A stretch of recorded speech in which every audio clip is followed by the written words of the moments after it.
এই মিলাদাতে কত মর্যাদা, নবীর কত সম্মান। তাওরাতে আসিল, জাবুরে আসিল, হযরত আদম থেকে ঈসা পর্যন্ত যত আসমানি কিতাব আসিল, সকল কিতাবের মধ্যে আমার নবীর সম্মান বর্ণনা করে দিলেন, নবীর ইজ্জত বর্ণনা করে দিলেন। এই নবীর ইজ্জত বর্ণনা করার কারণে আমার নবীর উম্মত হওয়ার জন্য অন্যান্য নবীরা পর্যন্ত পাগল ছিল। সেই নবী জান্নাতীরে আদম সফি, আমার নবী সেই নবী জান্নাতীরে আদম সফি। নবী হাত দিয়েছেন আলো, উম্মত হাত দিয়েছে, আমার নবী সেই নবী জান্নাতীরে সুন্দর নবী। দ্বিগম্বিত হয়ে যায়, দ্বিগম্বিত হয়ে যায় আঙ্গুলের ইশারায় আমার নবী সেই নবী জান্নাতীরে সুন্দর নবী। চন্দ্র নবী পর্যন্ত দ্বিগম্বিত হয়ে যায় ওই নবীর ইশারায়, ওই নবীর উম্মত হওয়ার জন্য হযরত ঈসা, হযরত মূসা আরজ করলে, আল্লাহর দরবারে ফরিয়াদ করলে। কেন?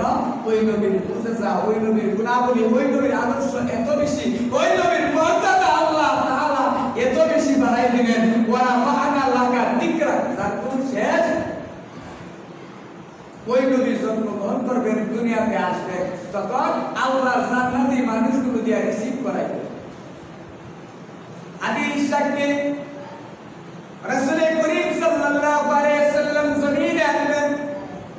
ইন্টিমেট টাইমের মধ্যে আল্লাহ নবী দুজাহান বাদশা নবীকে রিসিভ করার জন্য আল্লাহ প্যারা করে দরবারকে পাঠিয়ে দিলেন। হযরত মারইয়াম আলাইহিস সালাতু ওয়াস সালাম, মা হাজরা আলাইহিস সালাতু ওয়াস সালাম আল্লাহর নবীজি মহব্বতে তাদেরকে নিযুক্ত করে দিলেন। আদমের স্ত্রী হাওয়া আলাইহিস সালাতু ওয়াস সালামকে আমার নবীজিকে রিসিভ করার জন্য দায়ের কাছে মধ্যে পাঠিয়ে দিলেন, যাতে কোনো মানুষের হাত না লাগে। জান্নাতি হাতগুলো লাগার জন্য আল্লাহ রাব্বুল আলামিন তাদেরকে পাঠিয়ে দিলেন। মা আমেনা দেখতেছেন রাসূল করিম সাল্লাল্লাহু আলাইহি ওয়াসাল্লাম দুনিয়ার জমিনে আসবেন। হাদিস সাক্ষী ইমাম আহমদ রাহমাতুল্লাহি আলাইহি হাদিস কারা বর্ণনা করতেছে। আল্লাহ রাসূল সাল্লাল্লাহু আলাইহি ওয়াসাল্লাম, নবীজি সাল্লাল্লাহু আলাইহি ওয়াসাল্লাম ইরশাদ করেছেন, নিশ্চয় আমি মহান আল্লাহর নিকট তখন থেকে নবী যখন হযরত আদম আলাইহিস সালাম মাটি আর পানির মধ্যে জড়াইয়া। শুধু তাই নয়, আমি তোমাদেরকে আমার সৃষ্টির প্রথম অবস্থা সম্পর্কে সংবাদ দিতে চাই। আমি হলাম হযরত ইব্রাহিম আলাইহিস সালামের দোয়ার ফসল। আমি হলাম বাইতুল্লাহ নির্মাণের পর আমার আগমনের জন্য তিনি দোয়া করলেন। আমি হলাম ঈসা আলাইহিস সালামের সুসংবাদ। হযরত ঈসা আলাইহিস সালামের কিতাব আছে, হযরত ঈসা আলাইহিস সালামের কিতাব আছে, ইনজিল কিতাব। এই কিতাবের মধ্যে আমার নবীজির আগমনের সুসংবাদ দিয়ে দিয়েছে। শুধু তাই নয়, আল্লাহ নবী সাল্লাল্লাহু আলাইহি ওয়াসাল্লাম বললেন, আমি আমার মায়ের কর্তব্য করছি।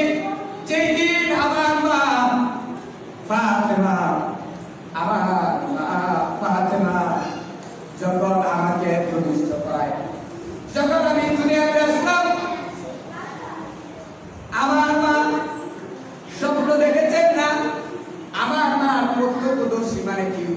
অর্থাৎ মা ফাতেমা যখন আমার নবীজির জন্মগ্রহণ করলেন, দুনিয়াতে আসলেন, আগমন করলেন, ওই সময় মা ফাতেমা দেখতেছেন।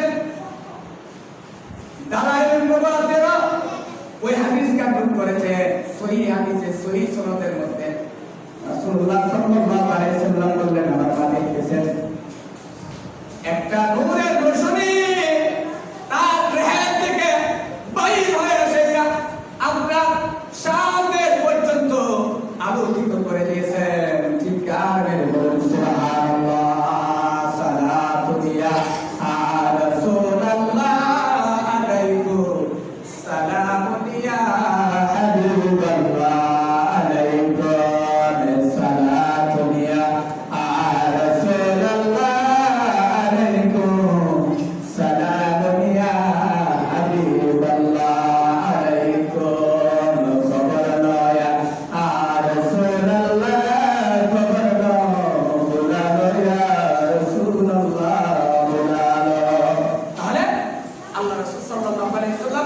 এই দুনিয়াতে আসলে আইসা সেটা শুরু থেকে এই পর্যন্ত জন্ম থেকে লগ্ন থেকে এই পর্যন্ত নবীজির শেষ নিঃশ্বাস পর্যন্ত অর্থাৎ পর্দা গ্রহণ করার পর্যন্ত সমস্ত জীবনীটা উম্মতি মুহাম্মাদের জন্য আদর্শ হয়ে রয়েছে।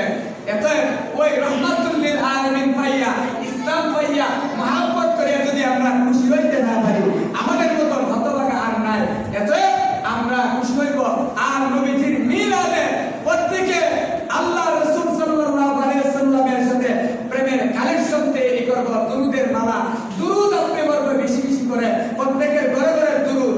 নিজে একজন মিলাদ পড়াই পারি না, কিন্তু নিজে নিজে মিলাদ করব, দোয়া করব, নবীজির সাদকায় এগুলো হাদিয়া পাঠাবো। পাঠাইলে আল্লাহর নবীর সাথে আমার দূরত্ব কমে যাবে। একদিন আমার নবীজি যখন সেজদা থেকে উঠবে, আমার উম্মতদেরকে হাঁটায়া হাঁটায়া জান্নাতে নিয়ে যাবে, তার সাথে সম্পর্ক তৈরি করবেন। আল্লাহ তাআলা আমাদেরকে প্রিয় নবীর সাক্ষাৎ, প্রিয় নবীর মহব্বতের সাথে, প্রিয় নবীর সাথে সম্পর্ক রাখিয়া জান্নাতে হইয়া কবরে যাওয়ার তৌফিক এনায়েত করেন। সবাই বলেন আমিন। ওয়া আখিরু আলহামদুলিল্লাহি রাব্বিল আলামিন। আর আপনাদের একটা